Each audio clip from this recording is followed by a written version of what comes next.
This is GKW. Welcome to another edition of Good Karma Wrestling. I'm Gabe Neitzel from ESPN Milwaukee, along with Brian Rowitz from ESPN West Palm. Catch him ESPN 1000 in Chicago, as well as Sunday morning, Sirius XM, part of Pro Wrestling Nation. He is Jonathan Hood. All right, boys, we are coming fast and furious. Royal Rumble. It is a week from Saturday, and we always know there's usually going to be a star making turn for someone. There's some young wrestler that is going to be featured on the men's side, on the women's side. I think of when Keith Lee, I mean, granted he wasn't the youngest at that time, but still NXT. Keith Lee came up, made a big run. We thought that might be the start of something. That one kind of fizzles out. But usually there is always somebody that is going to be featured. Who is a young star you want to see make a run this year in the Royal Rumble? Well, it's Javon Evans if he's healthy. Let's start there. When you're bouncy, sometimes you get broken when you're bouncy, right? Sometimes that bouncing ball stops. So my hope is that Javon Evans could be that guy that has that run because he has that flexibility, kind of like Kofi Kingston. Did you hear Michael Cole make the mistake in his last match? He goes, "Here goes Kofi. I mean Javon Evans."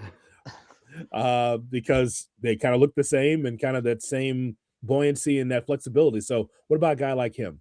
I think that's a good one. I'm doing another call-up, though. What about Obafemi? Like, we saw that spotlight shine on him at Saturday night's main event, but I feel like the Rumble sort of lends itself to that, to where I assume we get a Brock Lesnar appearance because that's what WWE does. Oba and Brock staring down each other. Oba throwing out Brock. Like, all of a sudden, that star continues to rise. You're like, all right, that's someone that we've talked about, a future Mania main eventer. This sort of certifies something like that. Yeah, I think honestly it's just three names on the men's side, and I think they're three pretty obvious names. You mentioned Javon, you mentioned the first one, you mentioned Oba, and it seems like with Oba that he walked out, he left his championship. It seems like they're holding him for the Rumble, right? Like at this point, he's going to make his main roster debut, for lack of a better term, at the Royal Rumble on the 31st, and the other one's Trick Williams. Like he just can. Like those are the three that I think if you want to make a move, like you feature these three and go, hey, we can strap the rocket. I think it's harder. And I did come up with some names on the women's side, but as I was going through this exercise on the women's side, like because the roster isn't as deep, and maybe this changes now that they have the Intercontinental and the United States titles on that side, it seems like, they just strap the rocket to you right there. Like Stephanie Vaquer would be somebody who is still relatively young in her WWE career. And on the men's side, like this would be a perfect spot. Oh, she's going to make a run in the Rumble. She's already women's world champ, right? Like that's already happened over on the women's side. So I think it's kind of harder to make those projections. But I think you see those three. And again, it's been a minute since we've seen Oba now on the main roster, but we know what he's capable of. But Trick and Javon, as long as Evans is healthy, yeah, like you can give Evans the spot that you typically give Kofi Kingston, and he can carry that torch. Trick just looks great, and even though he's acting like a heel, everyone's still yelling at the top of their lungs over in Europe, whoop that Trick, every time he comes out. Like, he's already, like, there's a lot of there, so now it's just, okay, you got to push him and have him do something cool in the Rumble. See, this is what happens when you're a heel broadcaster, heelish broadcaster like Booker T, and you push a heel. Now he's on the main roster, and it's like, oh yeah, we're gonna do that, whoop that Trick thing.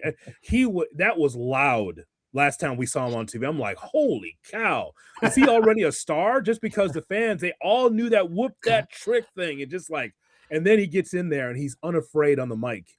I can understand if he's just like, okay, Mr. Orton, I'm not sure. No, he was just as smooth. I'm telling you, that's a guy in any era, promo-wise, that would get over. 70s, 80s, 90s, that jive, let's talk about it, that old Texas thing he does, man. People love it. People love it. Gabe, he's got the look. He's got, I mean, I think these three that we're talking about have what WWE is looking for. Yes. Where they just seem to have, whatever it is, those three seem to have it, where they're the complete package. Sometimes you see some of these guys come up and for whatever reason, maybe they're not as strong on the mic, I think we're starting to see that with Braun Breaker. Like, he's getting better there, but you've got Paul Heyman there to help carry the load a little bit in terms of promo work, even though Braun looks like the badass, has, just runs incredibly fast when he does the spear, does all these great things that you're looking for, but maybe is still working towards being a complete package, which is why maybe he took a little bit longer to get to the main roster than we thought. I mean, these guys are just like, yeah, sign me up for more. Like we're still talking about Obafemi at Saturday night's main event, and that was over a month ago at this point, wanting more of him on the main roster, and we know we're going to get it. Like Trick, again, like even with like Mello, we thought Mello had it all, and Mello fades to the back, and now he's starting to come back up, and now he's got the United States Championship, but like, man, Trick Williams just looks like he's got it all right now. Like the one match he's had has been fantastic. He attacks post-match on SmackDown on Friday. He's got that little bit of an edge. You mentioned the promo, the music, like, which is can be such a big part of the presentation. Everybody already behind it. It's those three. Those are the ones on the men's side that I can see and want to see make a run. The other one I could throw out there to potentially add is, like, I feel like we were starting to see that an injury stopped it. What about Fatu? And he's had a huge spot this Saturday against Cody Rhodes. Could this be a way to elevate him even more in the Rumble? I say yes to that. Sure. I'm just confused about the character. Sure. I don't know what's happening between him and Cody. I don't know what this is like. The character's a dumbass. That's what the character is. Oh, okay, but is it a friendly dumbass? A heel dumbass? I mean, there's different categories of dumbasses. We know we've been broadcasting for a long time. Well, I mean, you've watched the Royal Rumble long enough. A dumbass is perfect for the Rumble, right? You got the dumbasses that, like, somebody's about to get thrown over, and then you go attack the guy who's about to throw somebody over, right? Like, no, you're supposed to get as many people out of the ring. What are you doing right now? That seems like the perfect spot for Jacob Fatu right now. The way he interrupted and somehow prevented Drew from getting out, but then also helped Drew winning because he had decided he had to fight Cody Rhodes. Hey, being a dumbass in the Royal Rumble, those are two things that go hand in hand. Well, this confuses the simple WWE fan because they don't know what to do with their hands. Yeah, like it's Cody here, and then there's Fatu there, and there was some good physicality. That was a pretty good little brawl they had right there, right? And so, but like the fan doesn't know what to do though in that spot. Like, they like Fatu because he gave you a babyface promo. Cody was like going after Fatu, and it's like, well, do we got two baby faces fighting? Do we have a dumbass against Cody? Or are there two dumbasses in there at the same time? I have no idea what this is. This sort of feels like, for the end of that match, that Cody's getting booed. Like, we saw it a little this weekend, or this past Friday on SmackDown, but I don't know. It might be Cody 2.0 in terms of the fans being fed up. Yeah, okay, so this is in Saudi, so we don't know exactly what that is. They're going to be in Montreal for Saturday night's main event. Correct. So some boos for Cody there because he's the American Nightmare and not the Canadian Nightmare. So there might be some problems there. Name recognition. So I'm not sure what we're seeing here. Like, if Cody's going heel, like I always say, anybody can go heel, but make sure your baby faces are set up. You got 10 that can be able to take that spot. If you're going to do that, we just learned from John Cena, it's probably not a good idea. Right. So you can do it. If that's where you're going, make sure washes the dye out of his hair and then go heel. Let's see. Yeah, I mean, have a plan for what the heel turn is, not just, it's this big shocking moment. No, like you said, you got to have a plan. Have a plan in place if that's where they're going to go for Cody, which fortunately I think they could put together a pretty easy plan over on SmackDown. It seems like they have plenty of baby faces over there, but yeah, we'll have to kind of wait and see on that one. Did you guys write down any names on the women's side that you could potentially see making a run in the Rumble? The one I had, I think the stuff she's doing with Bayley right now is awesome, is Lyra. Like, we talk about the character development. The Becky stuff was great, but now her being around Bayley, like, the personality is shining through. You mentioned a Stephanie Vaquer. We see with Julia on SmackDown. Those are badasses in the ring, but we don't really see anything character-wise with those two. Lyra is doing the character stuff to where she has a future in this company, and I'd love to see her make a run next week. Which is great, because that was what's been our biggest complaint about Lyra since she went to the main roster. Like, why do I care? Yep. Like, outside of like Becky Lynch trying to tell us that we should care, when she's not in character and she's doing different interviews, being like, yeah, Lyra Valkyria is awesome. Why should we care about Lyra? And yes, the character work she's doing, I think, is great. So she was certainly on my list. I also put Julia on there just because, like, she's in that spot of like, okay, I think she's a badass, but also she lost and now she won back her U.S. title. Like, if she's going to be a badass, make her a badass. Like, make her, like, this is always an opportunity where she gets 4 or 5 eliminations and you're, oh, okay, there's something here. And look, I understand there's a language barrier there. It's why she has a manager doing but like, it just, why do I care about Julia? Like, the language barrier thing to me is no excuse anymore. Like, Io doesn't speak great English. I care about her. She has the emotion. She makes me care. Like, she's found a way to connect with the audience. And so I think Julia is somebody that could benefit from a strong push during the women's rumble of, okay, this is someone we should care about. Because right now she's just kind of floating there. Now she is the U.S. champ with Nikita as the manager. I just don't know why I should care about her right now. Io knows his language. She uses the F word pretty well. I saw that clip. Wow. Apparently, she had used that pretty well. All right. The Julia thing is very interesting because between Stephanie Vicaire and Julia, they both came in at the same time, and Julia has been champion, but I don't think that I don't get it yet. Like, it feels like there's a disconnect in the back. It can't be language. It's got to be something that's going on because Julia was all world in Mexico when she came in, right? They's like, man, this is going to be the next thing. And it's like her fanfare has not been good, and they put her in a position where I don't care about her when she comes out there. So maybe that I think that the pick, though, guys, I believe that someone's going to have a run as Trinity. I think that she's going to be coming back. Naomi comes back from the pregnancy and ready to go because she's wild.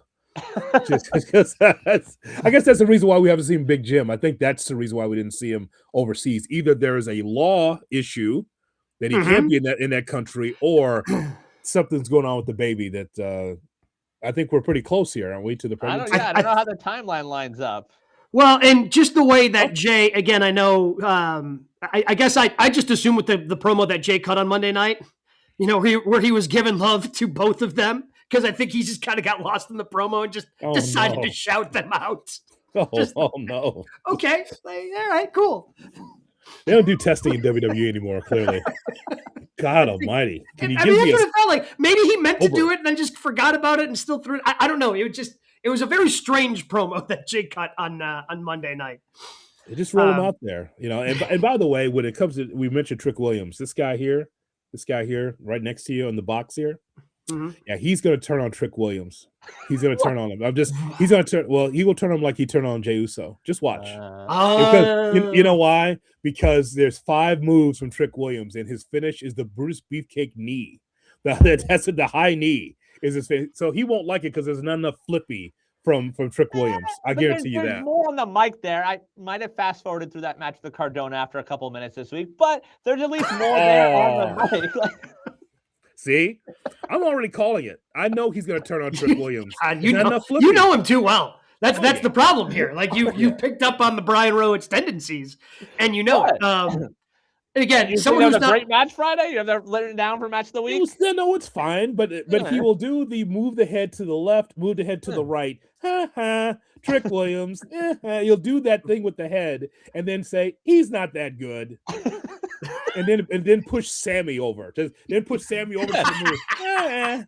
There's a match that is written down for match of the week. Sammy and Dragunov. Yes. See? I already know what's happening here in 26. He's going to shit on Trick Williams.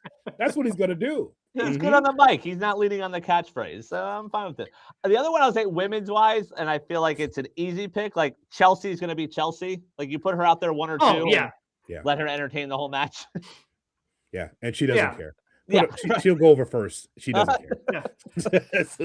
People remember her. She could have the why am I blanking on his name? Who's now the general manager over there at TNA? Santino. Santino. I wasn't ready. You could do that with her. Yeah. You could just throw her in the corner and she ends up lasting like 45 minutes and somehow she stands up and is like, wait, I'm one of the last 4 people here. Like you could literally do anything with Chelsea. I also threw Natty down. All right, let's kick this. I know we're going to talk about it later, Brian, but hell yeah, we got Natty to turn, and now hopefully we're getting badass Natty. We're getting Natty Neidhart on WWE television. Let's kick this thing off right and have her throw 10 women over the top rope. Again, doesn't have to win it, but just has like an Iron Woman run, has the most eliminations, something like that to go, oh, this is a different version of somebody that we thought we knew, but she's just been kicking ass on the indies and all over the place. Yeah, let's have it. Let's have black trunks, mouth guard, ponytail, GCW Natty Neidhart. Let's go. On board. Yeah, all good. Say less. All right, Brian, let's move on. We call it the 3 count, other top 3 stories in the world of pro wrestling. What do we got at number 1 this week? We also learned at the Rumble it'll be Gunther versus AJ part 2, but this time AJ Styles' career is on the line. Is the Rumble the last we see of AJ Styles? Whew. Not gonna lie, I was kind of surprised to see that stipulation thrown out.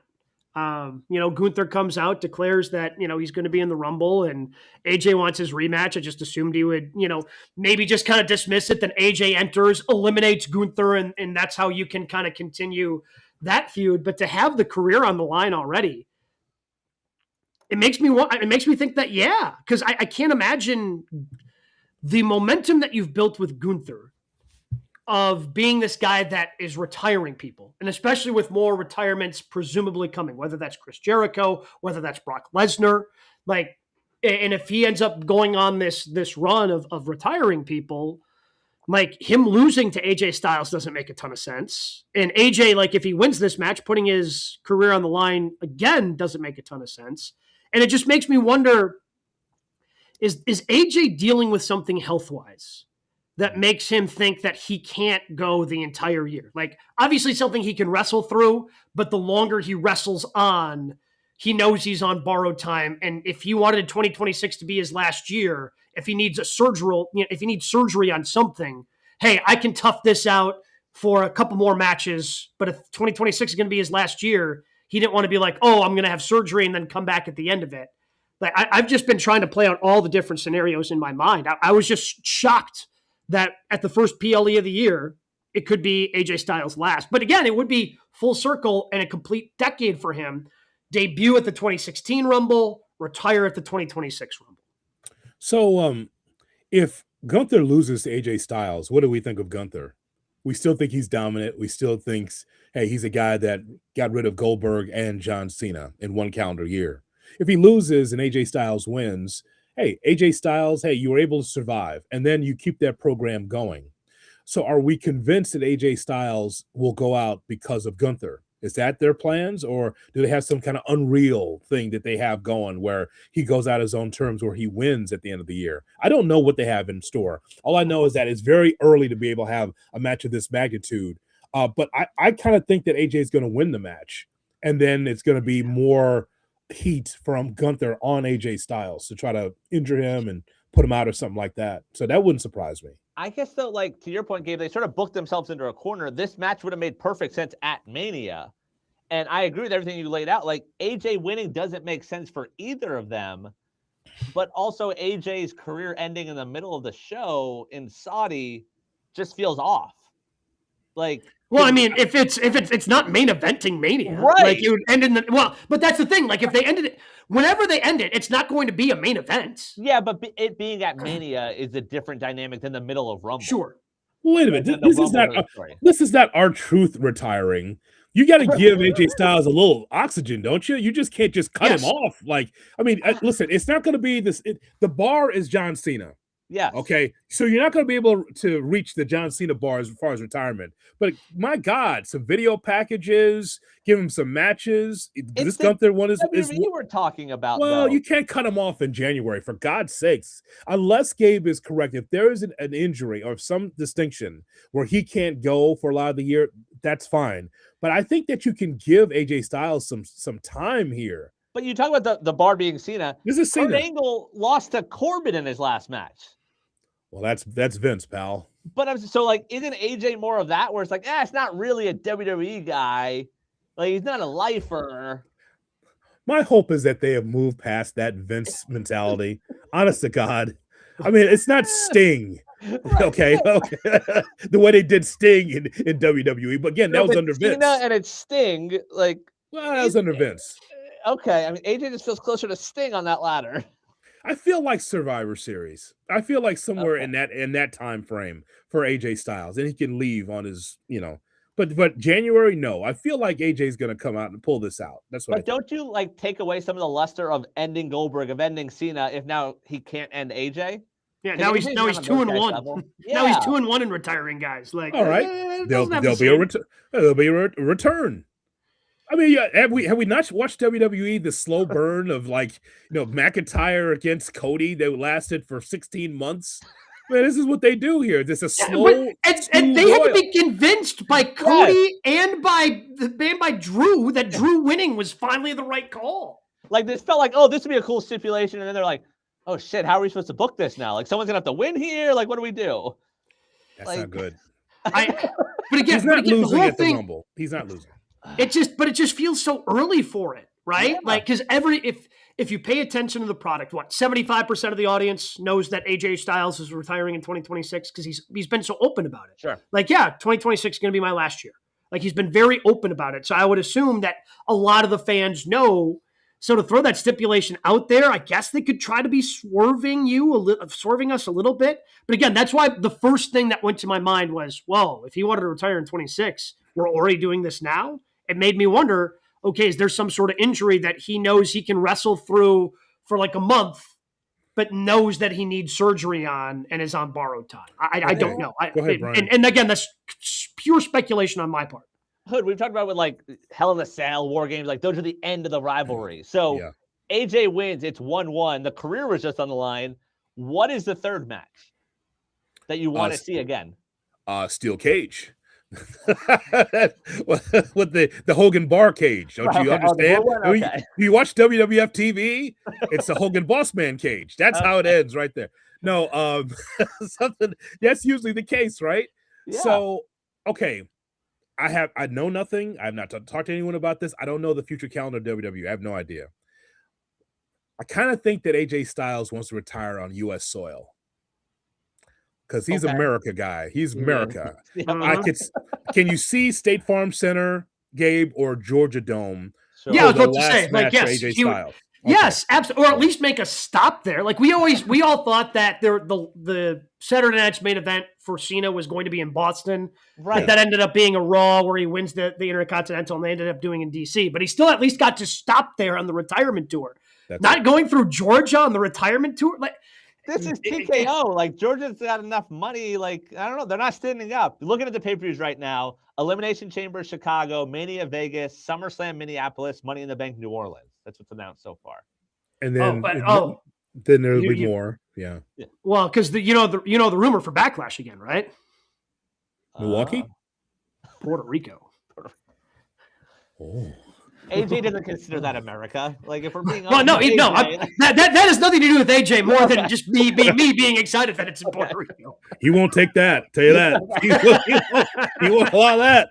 I know it's American soil, but he doesn't know that. He thinks the Earth's flat, right?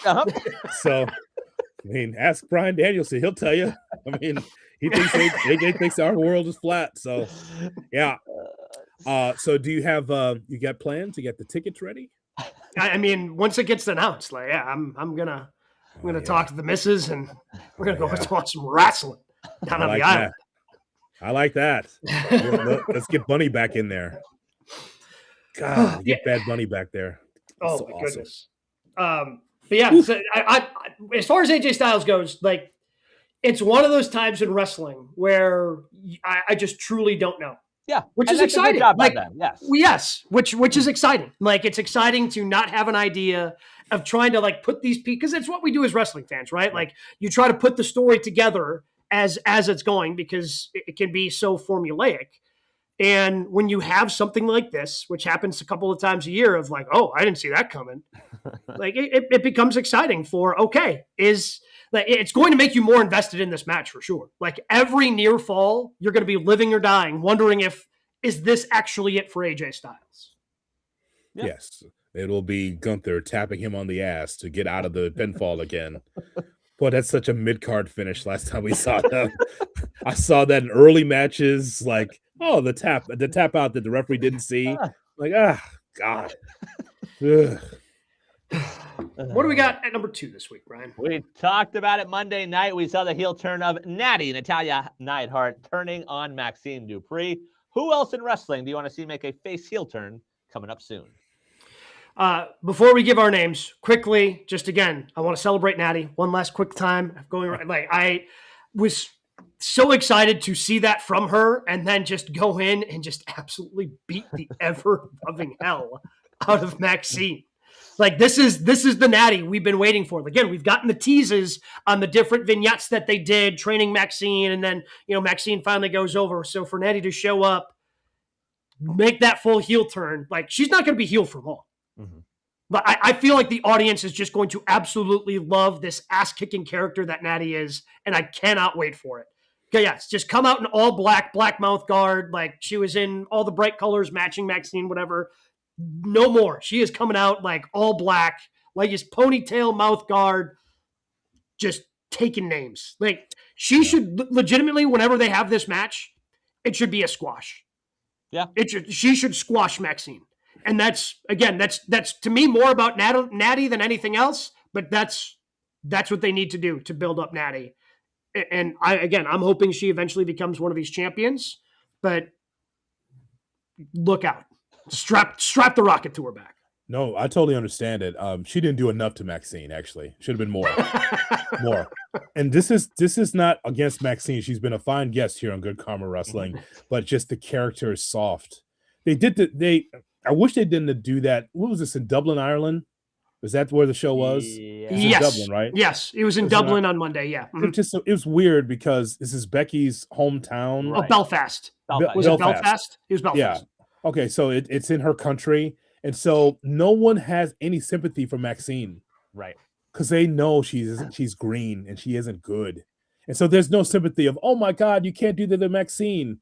Nobody cared. They said they wanted more. They want blood. It's just like, get her off my television. They had matches on the road, Becky and Maxine. They've practiced this match, and you still got that. But I feel like you haven't had it wasn't good. Like that. This is what we talked about, like those house shows not being as frequent as they are. Like you see it in matches like that. We're like, oh, we're doing this again. Like they should have wrestled 20 times already, not on TV. And there still were some of those misses. But I like the way they even did it, where it wasn't the typical, like, oh, she tripped her. Like, to put the foot on the rope and then the shock and things like that. I thought they did it really well. But yes, the match, not great. It wasn't good. So what's your name? Yeah. Okay, so who needs to... Going back to Monday Night Raw, it's painfully obvious to me. And it's Finn Balor. Yeah. Like, Finn needs to get that music back. Like, that music, him coming out to that, like, and again, like, the place was so loud because it was loud for Finn. Yeah. Like, he couldn't do his typical pose that he does with it. The mark. Like, he couldn't hear. I think he said because he couldn't hear because it was so damn loud. But, like, that music and what they do with the lights, just his presentation, make him a star. Like, he needs to get away from the Judgment Day. Like, I don't know how much more Finn has left in him, if we're being completely honest. Like, I want to see Finn, and again, they mentioned it, like, he was Universal Champ, hasn't had one of those, championships since, and we all know how good this dude is. And instead of doing the being in the back and playing video games and doing whatever with Judgment Day, like, let's give him a serious singles run here where he can make a run. And I feel like we saw a Finn Balor that we haven't seen in forever. It's like, oh, I've kind of missed this guy. And that's the way I felt watching him wrestle CM Punk in the main event of Monday Night Raw. So to me, Finn going from heel to face, I think would be, again, a new coat of paint from him. And again, you can even work back the Demon character, build that thing up, make it feel like it's unbeatable again, since they kind of pissed that away with the whole Bray Wyatt Fiend thing. I think you can revisit a lot of the stuff that he used to do that made him super popular 10 years ago. Would you be okay with Rumble winner Finn Balor? Yeah. Mm-hmm. Sure, it's a fresh name. Yeah. It's an old name, but it's a fresh name. He still can go, Gabe, because look at that body. He's just been in catering. That's the whole thing. He's just playing video games, these stupid vignettes back there. Just like here's the key where you know that something's happening. After he loses the match, he looks back at CM Punk, looks over the shoulder, and he looks at it and just like, man, you know what? I want to be that again. I want to be in the ring where I've got a championship when people's rooting for me. Everyone respects Finn Balor, but you're just stuck in this Judgment Day for so long, the darkness of the Judgment Day. So I could see a good Dom Finn Balor match in the future. I think that'll be fine. Yeah. That'll be a great match, you know? That feels like the path we're going to for him. Like, I'd love to see him in the Rumble, but like him and Dom for the IC title at Mania. Sure. Which I think would be great. I think that look over the shoulder, though, told me everything I need to know. Like, and there was respect afterwards, too. I thought that Finn would push Punk away, but he accepted the embrace. You're a heel, a babyface in your own country, but still you're a heel. Yeah. And so he accepted it. I'm like, oh, that's interesting. By the way, Judgment Day formed in April of 22. We're coming up on 4 years of this group. With Edge. Edge was still in the company, man. And like for a significant amount of it. Like that is impressive. Like Edge started the thing and got kicked out. There's somewhere in the archives of this show that we hated the Judgment Day with Edge. Like, what does he do? You're a babyface, now you're a heel? This like that quickly? I think that we're going to get this from Takeshita, but I mean officially away from the Don Callis family in AEW, where he is the babyface and you put the rocket up him so he can be able to be at the top. But he needs to get away from the group first, though. He's still connected, him, Okada, great matchup that we saw in Chicago at World's End. But Takeshita is that guy. You're going to have a correction of what WCW should have did in 1990 and made Great Muta a babyface. So you should do this with Takeshita. I think that is something. On the other side, I would like I watched Swerve Strickland, and I see that he's put on 20 pounds of muscle. Yeah. He doesn't smile anymore. He's a big boy, man. I mean, he's just like there was during Collision when he's having the interaction with Kevin Knight that eventually set up last night's main event. Like his arms like right by the camera. I didn't hear a word he said. I'm like, when did his arm get this big? Like when did this happen? Like he is. I think he needs that edge to be able to be in contention for the AEW World Championship. I know people are still going to do the whole thing with the swerve. Like, they're still going to do that. I was about to say, does that mean he has to ditch Prince Nana? Because Prince Nana's over, man. No, he could be there. So with the coffee. Okay. That's fine. All right. But I think he should be heel. That's a baby face and a heel in AEW that I think he should turn. So my AEW one, I have the other half of Takeshita. I think Fletcher as a face, I don't know if now's the right time because it feels like the top of the card is very babyface heavy in AEW, but Kyle Fletcher as a babyface, I think is the future star. WWE, I think it's Rhea.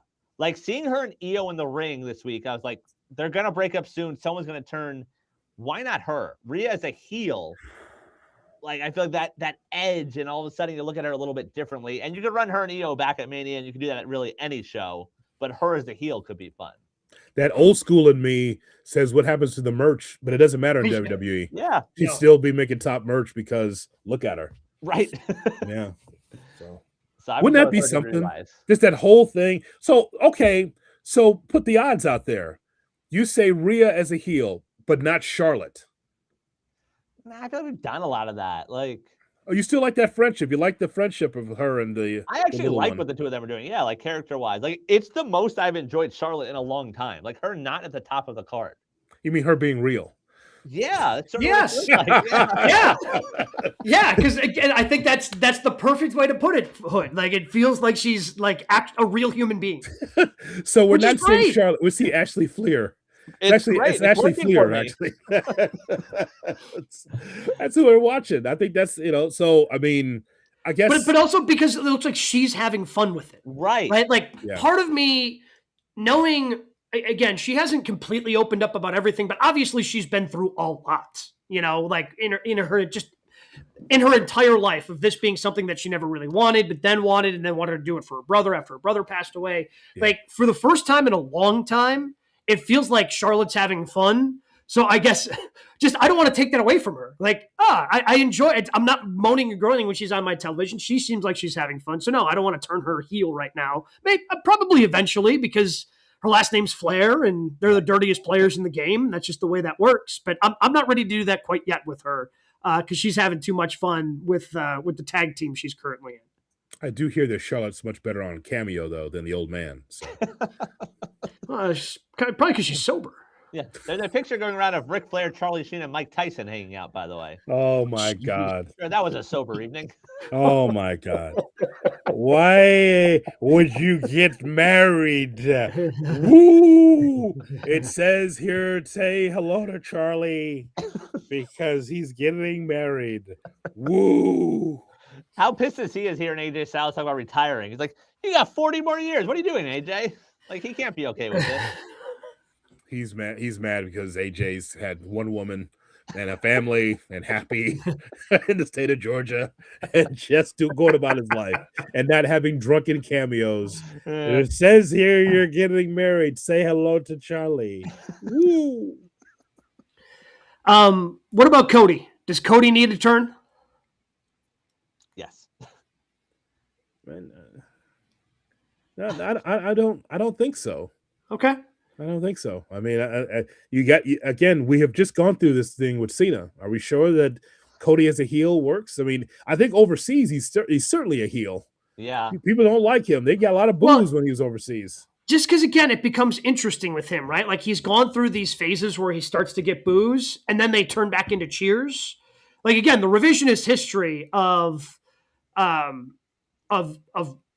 him winning the Rumble, right? Like, he wins the Rumble, and the whole "we want Cody" thing when Rock was supposed to take, like, Cody was initially getting booed, and then all of a sudden they turned into cheers. Like, Cody was getting booed after he won that Rumble, and people were going crazy for Rock when he came out and took his spot, even though that was the plan all along, right? Yes. And Cody was able to turn it around. There are a couple other times where he's kind of gotten those boos, but they kind of disappear quickly. For what reason, I'm still not completely sure. So that's what I'm curious to see, is when they end this overseas tour and come back to the States, are the boos going to follow Cody the way that some of the European cheers have over the years? See, that's what worries me. I feel like the Saudi crowd changes things a little bit. They cheer who they're supposed to cheer. They follow the line there. Cody Rumble winner feels like one of those crowd turn moments where it's, old school Roman, like, oh, you're shoving him down our throat again. Like, we're sort of over this right now. Bring out Rock to try to save him. Even that doesn't work. Nope. Like, that's my one concern there, is if Cody wins the Rumble, or it's like, really? Again? Well, like, again, you can have Cody chasing after the championship. That's fine. Yeah. He doesn't need to win the Rumble. No. But scares you though, doesn't it? Wouldn't you call him the betting favorite right now? Yeah, I mean, because he won the previous two times, that could. I don't know if it'll happen. Well, so that means he would win. So he would win 3 out of 4. Yeah. Talk about like creatively bankrupt. Which, yes, no shit. Right. That's why we have Unreal. Yeah. But you understand that so we could explain this. So what you're talking about, Gabe, talking about how he could turn boos into cheers. So this is what's SmackDown in London. They're all over the place. I think they recently were in the UK. They were in London on first SmackDown. Yeah. Okay, so he's booed in London, and in that promo that he's in the ring with, he's getting booed, and he goes, "I get it." He said that I've become episodic. Yeah. That's not the word. First of all, episodic is a word made up by WWE. That was never in the dictionary. The longest running episodic television show in history. Well, that's not even a word. It's something Shout out to WWE Michael made Cole. up. Yeah, it's episodic. Okay. He said, I know that I've become episodic. I'm like, okay, what does that mean? And then he's getting booed more.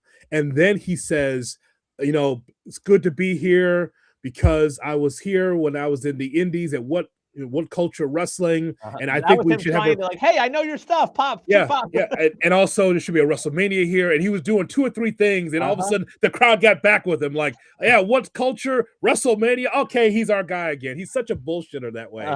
The way he does that, it's the best. He was getting booed, and he turned those boos into cheers just by saying good things about the country in that city. So it's funny how he does that. He, by the way, is 4th in terms of betting odds, 8-1 to win the Rumble right now. What do you get? Who's the betting favorite? Braun? Braun is 2nd. Roman is 1. According to Odds Checker. You all right, bud? Hang on. He's having a grabber. Roman Mrs. Neitzel. When have you seen that? Get the dog in there to help him. Where's the dog? Help him. Where is it? BetOnline AG? Where are you getting that Odds from? checker, according to this random website that I Googled. Odds checker. It's been a few years since we've seen Roman win a Rumble. It's fresh. Brought to you by Checkers. Ooh, all right, now we're talking. Good price. Like, what? Do we really need to have Roman win another Rumble? You wanted something different than Cody, so there you go. No, he's been out of the picture. You don't bring him back. He's been out of the picture. What? I'm sorry. You know what? Let's scratch this. Edit this, Brian. The Crown Prince. What does the Crown Prince want? I'm sorry. I believe Yokozuna is. We've heard Yoko or Warrior. I believe is some of the wishes. Well, Roman's a part of the tree, so I guess Roman, like. I'm sorry. Scrub all this. What does the Crown Prince want? Sorry. Yeah. What does he want? He wants Sammy. Probably Sammy to win. Sammy's 4-1. Okay. Well, Sammy but wins. Sammy's probably not even going to be in the. I guess it depends upon what happens on this Saturday. Because if Sammy wins on Saturday, then he's wrestling for the championship against Drew McIntyre. Double duty. It's fine. Okay. I'm fine with that. That's what Gunther's doing. Is he double duty at the Rumble? Yeah. Okay. That's what he mentioned, doing double duty. So it seems like he's keeping the match and also going to be in the Rumble. I'm sorry, Brian. I messed this whole thing up. I thought the Rumble was in Columbus, Georgia. Sorry. Nope, sorry. I forgot what country it's in and how we're going to be there in Milwaukee to celebrate the Rumble, and I forgot where it was. So whatever the Prince wants, I apologize. What do we have at number 3 this week? AEW Dynamite continue to see new challengers for MJF. Brody King stepping up, Swerve, Hangman, so many others. But does AEW need to pick a direction with their title contenders? Not right now. I don't think they need to. I think last night's episode I really enjoyed. I thought it was great because of the mystery around MJF. Now, eventually they do have to pick a direction. But as we've talked about, like their next pay-per-view isn't until March. Like we've got some time and they're just going to kind of, let this thing breathe before they actually pick who that next number 1 contender is. And if we're going the route of, Kenny wins and then Swerve wins and now Brody King's going to have to go out there and prove it. Like that to me, now these wrestling matches that we're having on television have a meaning of these guys trying to win. And if somebody stumbles, they're probably out. And, everybody trying to one up each other in terms of getting quality wins. So MJF grants them a championship opportunity when we get to Revolution in March. Like, I don't think they need to pick a direction right now. I think you can continue to do this because you have so much time between now and your next pay-per-view. Let me condescend to Brian Rhodes. Brian, let me explain the business to you, okay? Let me explain the business to you. The business is not just WWE of Drew McIntyre. Who's his next opponent? Little Dragunov. And no other contenders, right? It's not just, hey, who is going to be, CM Punk's next opponent? Oh, it's going to be Braun Breaker. Or is that like, okay, it's not just one at a time for months. The way the AEW is doing is actually the right way because the centerpiece of the company should always be the World Championship, right? So now you get slings and arrows from everywhere where everyone says, I want the title. Like you've got Swerve and Hangman and some of the guys that Gabe mentioned there. We saw Brody King. Yeah, boy, MJF made Brody King even bigger than what he is by just being that short and then looking up at Brody King. So Brian, the business is that you have 10 contenders and they all should say, I want the World Heavyweight, Samoa Joe, I want the World Heavyweight Championship, you see. In your WWE eyes, where you do a one at a time for 8 months on a chase for the title, you see, they're actually doing it the right way. So now they don't need to pick a direction because they have time. You see? I'm 100% okay with it. I very much enjoyed last night. My only concern is if everyone's pushing for the world title, no one cares about the other 37 titles on your television show. Well, right. That's the only concern there. Well, that's right. Okay. But condescending wrestling fan me will tell you, it's okay, Brian. All that matters is the AEW World title. But they're kind of doing the same thing with the women's title too. Like Tekla is, issuing challenges. We know that Mercedes is sitting there in the wings waiting as well for that championship with going up against Chris. Like, I think they're kind of building that right now. Don Callis keeps threatening, Moxley over the Continental Championship. I think that's just kind of what they're doing right now. They're just, we don't need to pick a direction. We can kind of keep it a mystery right now and try to, again, MJ, that opening promo last night was so good. Like with Brody and you could go a number of different directions. Like anybody right now that we just listed could be believable as in the main event with MJF in 7 weeks, whenever it is for that pay-per-view. If you had to pick one right now, so we have Brody, we have Samoa Joe, we have Hangman, we have Swerve, we have Kenny. One of them is main eventing the pay-per-view against MJF one-on-one. We're not doing a 3-way, 4-way. Who are you picking as that one right now? That's Kenny Brody. Omega. I go Brody also. I go Brody just because I think at the pay-per-view? Yeah. I ain't watching that. What? That's Brody. Yeah. I ain't watching that. You know the finish of that. That's a solid Dynamite. That's a good Dynamite show. Hey, he ain't gonna be at Revolution. Well, but I think that's the reason why I put Brody there. Like, you've given him an opportunity to be in that main event, a place that he hasn't been on AEW, right? Like he's had opportunities down in ROH, but he hasn't had on the main pay-per-view for AEW being that main event. I think you give him that opportunity to see if he sinks or swims. Now, just because I think MJF is winning that title defense. Like, I think MJF is about to go on a longer run here, and that's why I would save Kenny and Swerve and Hangman for further down the line, because I could legitimately see any one of those three winning. I don't see Brody winning right now. That's not to say I don't think he could be a future champion. I think he can. But you give him that opportunity to, hey, you're going to main event this pay-per-view against MJF. Let's see how it goes. Man, the reason why I picked Omega is because I know that Tony Khan doesn't like big guys. He let one just slip out the door. Problem. Well, to me, it's like a football team, Gabe. Ryan, it's like your roster should be like, here's my secondary, here's my quarterback, here's my offensive defensive line, and they all can win. They all can help my company. When you set big guys to the side like a Big Bill or some of these other guys, it's like, oh, they're just preliminaries. Or Lance Archer, Powerhouse Hobbs is. I mean, you let him go out the door because he's a big guy. You know how to. WWE knows how to book big guys, if nothing else. Over the years, even with Triple H, knows how to book the big guy. And so that's why I'm not down on the match. I'm just sad because I think that guy could be world heavyweight champion, and then they're not going to allow him to be world heavyweight champion because he doesn't do 50 flip moves. That's the problem. Would it change your perception if the next month he's beating legit names, not just beating the jobbers like MJF said, and then it is him versus MJF? Like, does that change your perception of him? I still like him a lot. Either way, I just wish that the Booker of the Year would understand. Like, people really like Brody King. Yeah. They like the personality. They like him outside the ring. They like him inside the ring. He has that. Anytime a wrestler does that, anytime that when you do that, you're over. You see, when you bark, you're over in this business. That's all it takes. Yeah, that's it. Always remember. When's the last time somebody barked and they weren't over? That's a good point. Man, King Kong, Bruiser Brody did it. Nord the Barbarian, JYD. Man, when you bark, you're over. But if he can beat all these upper mid carders and ends like he beats a Swerve, he beats a Hangman to get the shot. Oh, Jesus. Yeah, like that'd be awesome. A little differently. That'd be awesome. Whoa, damn! I didn't know I didn't know that's where the fantasy booking was going. Wow. That's how you get there, isn't it?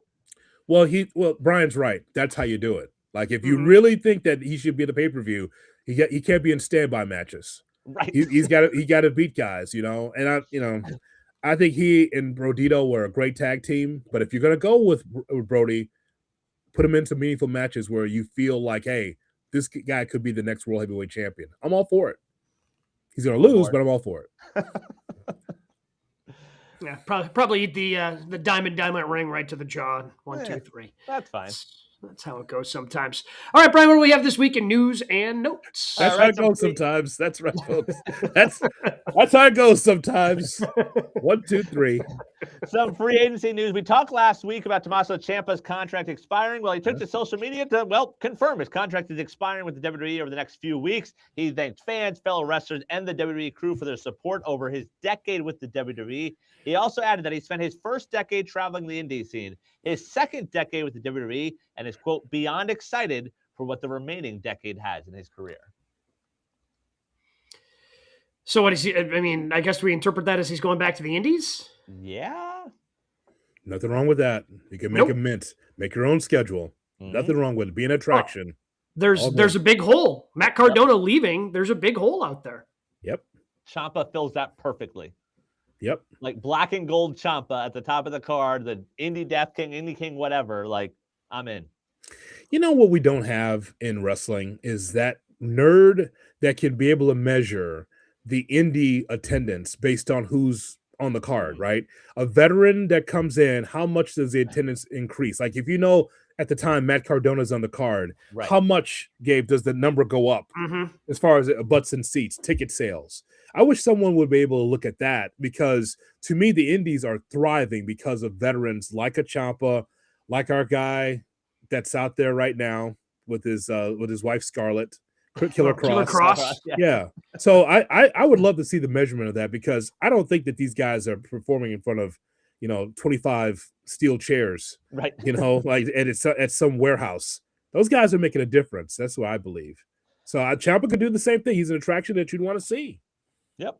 Saturday night, 8 o'clock from Montreal on Peacock, the next edition of Saturday night's main event. The number one contender, fatal four-way, Randy Orton, Damian Priest, Trick Williams, and Sami Zayn. Cody Rhodes takes on Jacob Fatu, and the women's tag titles on the line, Rhea and Io defending against Liv and Roxanne. Is that the whole card? That's all it's announced so far. They haven't gotten around to it. It's 3 matches? Hours. You say 3 matches? They've got 48 hours to add 5 more matches. They're fine. This company, man. I swear to God, they're just getting over like fat cats, man. I mean, the prices are through the roof, but here's 3 matches. Yeah. Like, what are you doing? What are they doing? Gabe, explain it to me. I wish I could. Like, and here's the thing: like Brian says, they're gonna add. Like, I legitimately think they're only gonna add 1 more match. Yeah, probably. Yeah. I don't think. I think they're gonna have. No. I think they're gonna have 4 matches for the 2 hours. They don't do dark matches, so even your dog's back there saying, no, there's no way. Look at your dog. Your dog back there is him. Bubba just popped up. Did you see his head pop up? Yeah, I did. He said, no, 3 matches. He agrees with me. My man. He agrees with me. It's like, it's the equivalent, guys, of football saying, you know what, we're going to increase prices, but we're only going to give you a half of football. It'll be over. Just the 1 half. No third and fourth quarter. You can't do that. Where's my third and fourth quarter of these matches and these cards for WWE? God, yeah. And I know what they're doing. They say, here's 3 matches, but you're going to love the introductions. Yeah. You're going to love the entrances. Oh, my God, the pageantry. Oh, you can go up and just sing with the songs. Oh. Like, honestly, they'll do the first 2 matches in the first hour, and then the Fatal 4-Way is going to be the last hour. But like 15 minutes of that's probably going to be Sammy's entrance. Yeah. You've got Sammy's entrance, you've got Orton's entrance, you've got Cody's entrance. Like, oh my God, there's 45 minutes right there. Yeah, those are our biggest numbers on YouTube, by the way. The entrances. It's really ridiculous. But this was specialized for the Undertaker and Kane. Yeah. And Kane. Now everyone gets the elaborate entrance. Everybody. Saturday night's main event starting to feel a little Battle of the Belts-esque. You're a bad guy there. Is he wrong? No, I don't think he's wrong. He's just a bad guy for saying it. Holy smokes, Battle of the Belts. That's it for Dynamite. And now here's Battle of the Belts. No open, nothing. Just a continuation of Dynamite. The worst. I won't get that DVD set of Battle of the Belts. I'll tell you that right now. I'll be getting that. All right, WWE has got creative ideas coming for you. Fightful reporting that WWE has had internal discussions about Stone Cold Steve Austin making an appearance on programming soon. His name has been, quote, circulating across multiple departments. Not clear if it's to bring him in for one time or what his role might be when he returns. So what, is he going to be the new Raw general manager when Adam Pearce gets fired after Heyman gets him canned? I don't want any of that. He's going to bring his ukulele. Gonna ride around. I don't want any of that. Come down in the ramp on the 4-wheeler to kick off every Monday night. No. We're actually WWE's done a good job of getting past this nonsense. You got 2 general managers that are not heels, maybe faces, whatever. But the point is, like, they're not part of the show until now. Adam Pearce looks like he's gonna put on the old singlet. Looks like he's gonna have a one-off here because he's involved big time with the Vision. But I like the way they've done the general managers. They're professional. They're like stooges in the back, and then get away from them. Yep. We got because like what TNA is doing is 20 years out of date. Bringing Daria back from WWE, just like you don't need the heel general manager anymore, please. You don't need that, or the babyface general manager. I don't need Steve Austin out there unless he's broke. It might be possible. And then Steve, I'll give you some money, pal. Sure. Reports out last night, speaking of Dynamite, Will Ospreay was backstage at Dynamite to begin the process of being checked by medical for his return. He last wrestled in August of 2025. So I think the thought process was he was going to be out close to a year. Okay. Right? I think that was kind of the thought process when he went out. So, 5 months later, 6 months later, hey, that's good. Yeah. But I'm still not anticipating to be back anytime soon. Am I shocked to hear he was backstage? No, he's a sicko. Like, of course he wants to be around it. When he came out for the Tanahashi stuff, like, wasn't wearing a brace or anything, which I don't know what that means medically, but there's that. Yeah, so I was going to ask you, Brian, what event you think he's shooting for? Is AEW back in London? Yeah, they are at Wembley. They're at Wembley again this year. The summer? Yeah. That's what he's shooting for. 100%. And that's where he wins the title finally. Yeah, he wins the world title right there. Is that July, June? July, August-ish. Let's see. Okay. As long as he's not perfect. As long as he's not doing anything in the ring, that's fine. August 30th. So yeah, he's got plenty of time. Oh yeah. Yeah, that's fine. No, that's no problem. As long as he's not doing anything. Don't take an indie date, that kind of thing. Don't do that. No, don't do that. You don't need a warm up. No. Yeah, you know that. I know that. I don't know if he knows that. Yeah, just don't go. Again, he's just he's a sicko, man. He's booking a women's wrestling show, which I feel like is almost for him to not have the temptation. We're like, well, I can't really be on this show. Like, it's women only on this one. And I feel like that's why he's booking that specific show. Are you out of your mind? He'll wrestle a woman right now. What are you talking about? This is what these guys do this era. I've got a feeling Brian has already seen that at some indie show. Yeah, probably, yeah. God almighty. These kids, man, like, and I call Will Ospreay a young man still. They just watch AJ Styles and they go, we're going to turn this up to 11. That's where he learned this from. It's the AJ Styles mark. He's like, AJ had some awesome moves, but I'm just going to do a hell of a lot more to hurt myself. AJ did those moves, but guess what? Healthy. He's built like a rock now because he's trying to protect himself from injury, as far as we know. Yep. So here's some old school stuff. Triple H on an episode of Unreal talking about watching Jelly Roll perform in the ring said, quote, he's like a sloppier version of Dusty. Was that on the show? Oh, that's I mean, the guy, he lost weight, worked on it, and still call him Dusty, huh? Yeah. Okay. Just so by the way, had to tell creative, no, I should not win this match. Yes, he was the one that brought that up. Jelly Roll.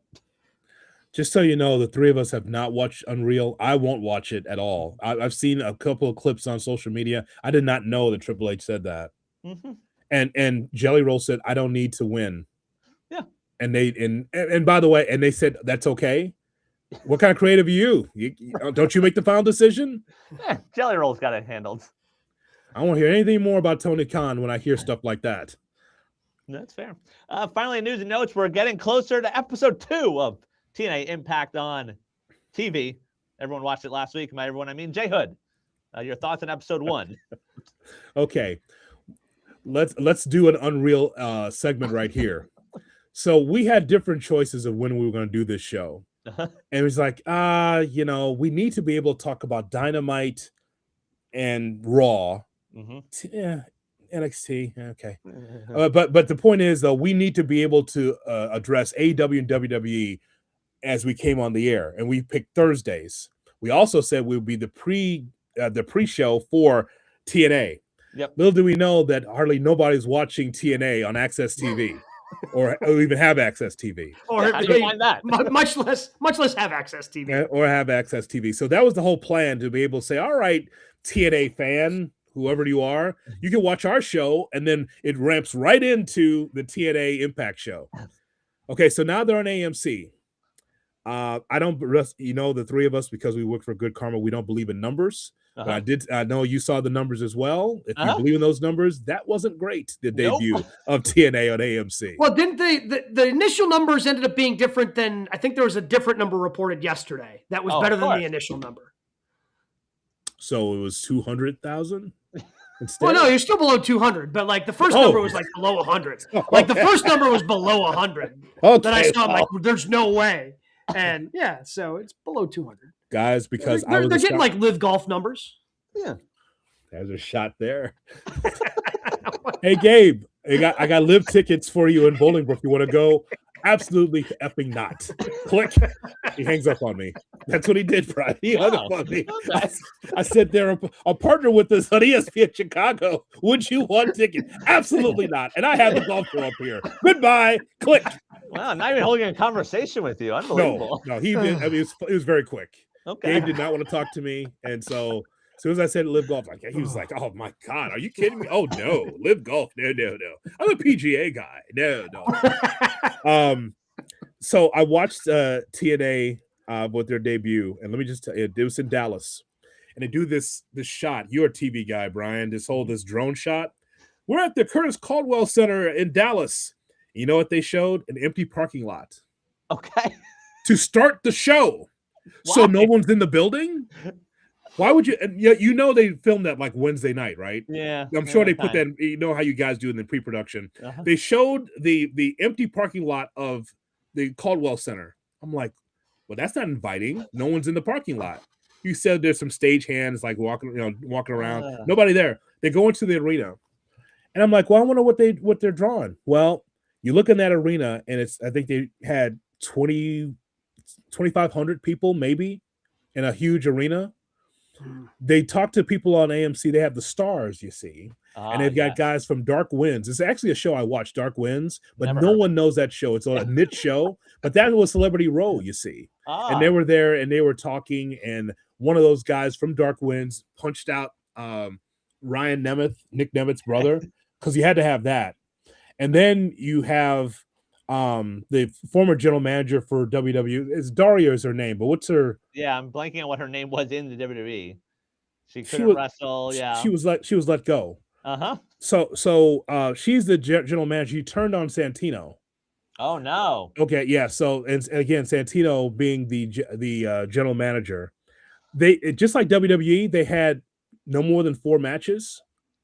The highlight was AJ Styles says, "Welcome to the house that AJ Styles built," and they went into the Hardys match, and then the main event was, which we knew that Santana was going to beat the king of TNA, Kazarian. Yeah, but that they rushed to that match so they can get out on time. It was not good. That whole Sonya show. Deville, by the way, the GM.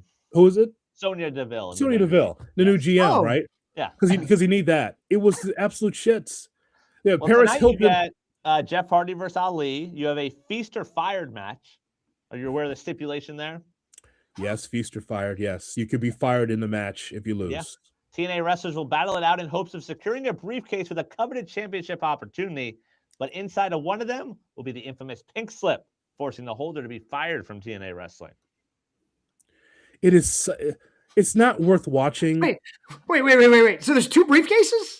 Yes. One's a championship. Once you're fired. One's fired. Yeah, they've been doing this gimmick for years. I haven't heard. I'm sort of interested. Not gonna lie, that might get me. And who's in the match? Right. Well, I didn't tell you. Oh, okay. That's fine. That one's on tonight? It's on tonight. Yeah, coming up. Oh, all right. Hey, count me in. I'm in.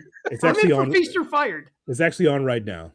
So exactly the show's running right now. We got the DVR roll. The tape machines are rolling. Guys, let me just tell you. Yeah, I mean, for a company that has this big platform at AMC, they fumbled the ball by being WWE light. If you missed some wrestlers from WWE the last 20 years, that's your channel right there. That's your company. Yeah, what are they trying to be? Because like we have NXT already.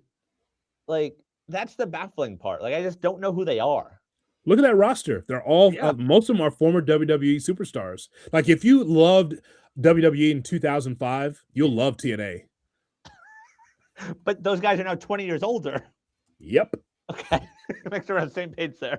It's something. Like this is no shot at Santana. I'm glad he's the world champion. Like, But the way they did it, though, Tommy Dreamer, the way they did it was he wins the championship, gives the championship to his daughter, which was awesome, right?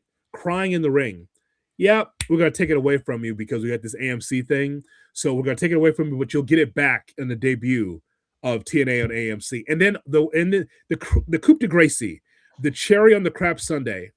You know who they roll out there? They rolled out Dixie Carter. Dixie Carter. She got what they roll out there. They rolled out Dixie Carter. Dixie Carter. She got booed out of the building. Can you believe that? Someone who put TNA backwards, put them in bankruptcy, and she was brought out there, and she did a babyface promo. Thank you so much for having me, blah, blah, blah. And the people they could not stand for her to be out there. Who asked for Dixie Carter? Huh? She bring Christian with her? Yes, he was there. Yes. Yes, he also was there in the back. Speaking of old TNA and old WWE, but I mean, that's how bad it was, guys. It was not for a debut. Yeah. Because you know how this works. You have one opportunity, right? One chance to be able to show what you can do on a new channel, and they fumbled it badly. So that's part of the reason. So I finally can watch TNA because I didn't have access. I have YouTube TV, didn't have access. So I had it recorded, and I thought, I'll watch it back. And then all the reviews came back, and it's like, no, just do. But I mean, I heard Genesis was good. I heard that at least the pay-per-view delivered, but like that's the disappointing thing because I'm not rooting for TNA to fail. Like I want all wrestling, as a wrestling fan, I want all wrestling to succeed. So to hear that they just fumbled this opportunity to make this first impression, that's hard to come back from. That's really hard to come back from. It's really bad. Really bad. And they're in Albuquerque tonight. And they're going to go back, by the way, to the whole – they're going to tape all their stuff. It was live last week. It's live this week. But they're going back to the taping schedule. They're not going to do live shows. Can't afford it. Well, catch episode 2 tonight. It's on right now. Hey, but they've got Feast or Famine. Yeah. What did you guys have for your matches of the week? I think Brian already spoiled one of his. The Death Riders against the Don Callis family was a really tremendous matchup. Mm-hmm. I'm just confused about the creative. I don't understand what they're doing there. Yeah, because I guess because the Death Riders are definitely heels. They are? Yeah, I don't know you can say that anymore. Well, I mean, you got Marina Shafir interfering in every other match, giving everybody mother's milk right now. Like, oh, you're saying if that was only Willow's finish, go ahead. I mean, I think, but in this situation, or Shirakawa. In this situation, I guess they're the baby faces because like nobody can be more heel than Don Callis, right? Like Don Callis is the most hated man in wrestling, right? Yes, it's not like because if we're power ranking the top 3 people most hated in wrestling, it's Don Callis, Dom, and then Paul Heyman. And yes. I got a problem. Don Callis is hated not because of the family, it's because that orange bronzer he puts on his face. Yeah, it's so orange. The sunglasses, everything. The pants that like are fashioned from like 5 years ago. Yeah.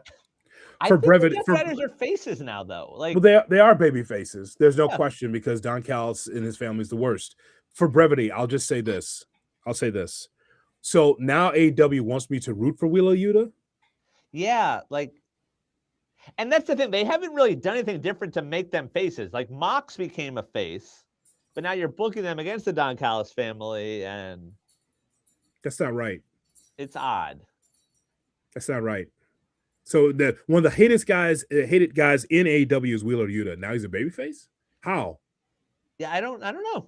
Why didn't they explain the story of why they're babyface? Like, why have they turned? There's a way to explain it, but AEW doesn't explain stuff. They give you great matches, but they don't have much. They're not very good on explanation. I'll tell you what, though, the spot where Pac held up the crutch and then Claudio comes running out of nowhere to grab it and jumped down, that was sweet.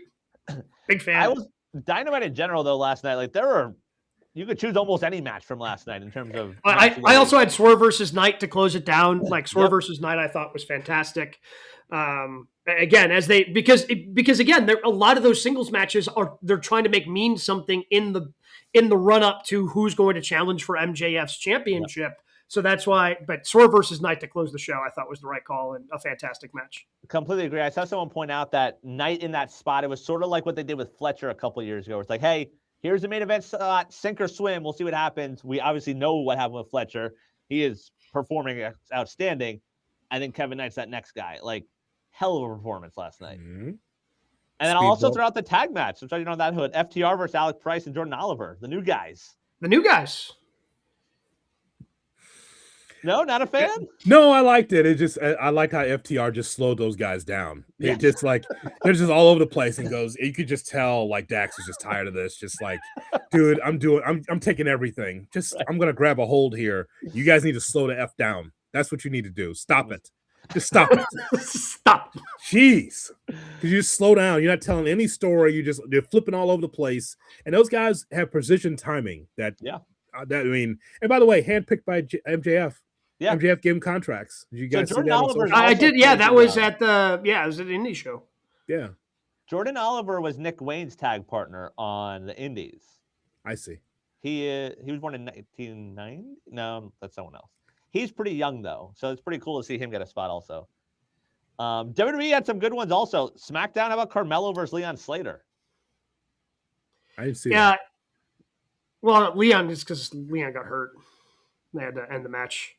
Still a good match. Yeah. It seems like he's going to be okay, and it's not anything serious, but like they looked, I don't know if it looked kind of like a shoulder, the way he was kind of walking off. But all the reports are that he was going to be fine. I mean, I really like Punk versus Balor. Yeah. Main event of Monday Night Raw. That was my third one.